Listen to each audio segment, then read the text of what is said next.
नमस्कार, आप सभी का मेरे इस चैनल रोचक कथाएं में पुनः स्वागत है। आज मैं आपको रक्षाबंधन से जुड़ी 2 पौराणिक कहानियां बताने जा रहा हूं। तो देर नहीं करते शुरू करते हैं आज की कहानी। पहली कहानी है कृष्ण और द्रौपदी की। रक्षाबंधन के बारे में महाभारत की एक कहानी बहुत ही रोचक है। द्रौपदी 5 पांडवों की पत्नी थी। श्री कृष्ण उनके मित्र और गुरु समान थे। एक बार युधिष्ठिर के राजसूय यज्ञ के बाद बड़े बड़े राजा महाराजाओं से भरे दरबार में श्री कृष्ण की बुआ के बेटे शिशुपाल ने उनका और भीष्म सहित अन्य कई लोगों का अपमान करना शुरू कर दिया। शिशुपाल को लाख मना करने पर भी जब वह चुप न हुआ तो अंततः श्री कृष्ण ने अपने सुदर्शन चक्र से उसे मार डाला। हालांकि ऐसा करते हुए उनकी उंगली में चोट आ गई और खून निकलने लगा। यह देखकर द्रौपदी ने जल्दी से अपनी साड़ी के एक हिस्से को फाड़कर उनकी उंगली पर बांध दिया। यह देखकर श्री कृष्ण बेहद अभिभूत हो गए और उन्होंने द्रौपदी से कहा कि यह उसका उनके ऊपर ऋण है और वह जब भी उन्हें पुकारेगी वे उनकी रक्षा के लिए आएंगे। इसके कुछ समय बाद पांडवों को अपने चचेरे भाइयों कौरवों के हाथों चौपड़ के खेल में बहुत बड़ी हार और अपमान का सामना करना पड़ा। वे अपने राज्य सहित सब कुछ दुर्योधन को हार बैठे थे।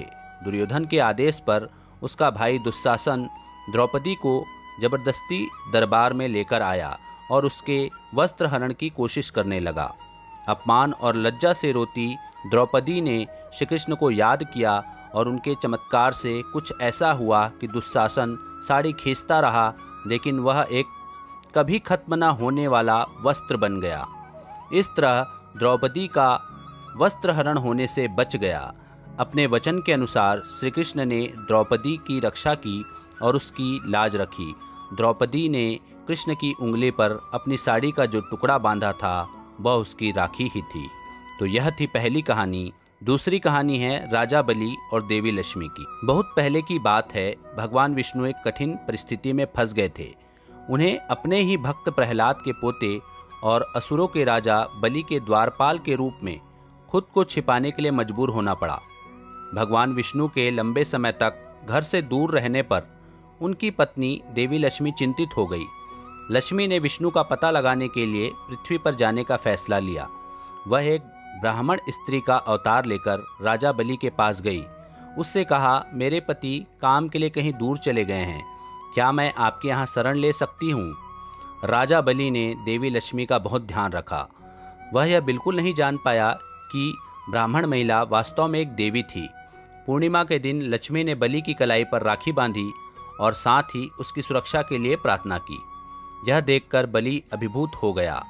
बलि ने ब्राह्मण स्त्री के रूप में छिपी देवी लक्ष्मी से कहा, बहन, आपको मुझसे जो चाहिए वो मांग लो, मैं आपकी इच्छा पूरी करने का वचन देता हूँ।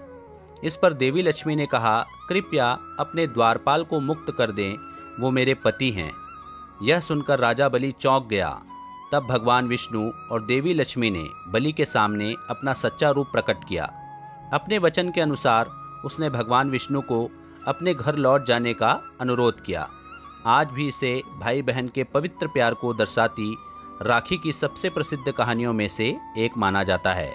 इसलिए कई जगहों पर अपनी बहन के प्रति बलि की भक्ति को दर्शाने के लिए राखी के त्यौहार को बलेवा के नाम से भी जाना जाता है।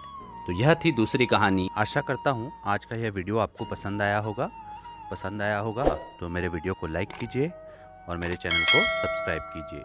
धन्यवाद।